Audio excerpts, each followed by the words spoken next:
Balik kulungan ang dating drug personality matapos muling maaresto sa drug buy-bust operation sa kasagsagan ng Ati-Atihan Week sa Oyotorong Street, Poblacion, Calibo, alas 11:50 kagabi, Enero 16.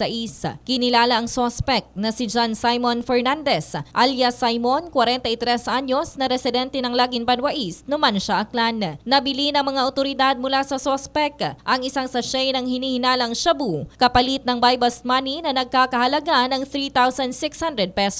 Samantala, sa isinagawang body search kay Fernandez, karagdagang 11 sachet ng hinihinala ring shabu ang na-recover. Tumangka pa umano ang suspect na tumakbo papasok sa isang kwarto nang maobserbahang mga pulis ang kanyang katransaksyon. 2016 ang makulong ito sa kaparehong kaso at nakalaya lamang sa pamamagitan ng plea bargaining agreement. Kasalukuyang nakapiit sa Calibo PNP ang suspect at nakatakdang sampahan ng kasong paglabag sa RA 9165 o ang Comprehensive Dangerous Drugs Act of 2002. Balita mula dito sa lalawigan ng Aklan, ito si K5 Regilyn Tornino para sa Kampyon sa Serbisyo Publiko at Kasayahan sa Calibo, ang Kampyon na Himpilan, K5 News FM.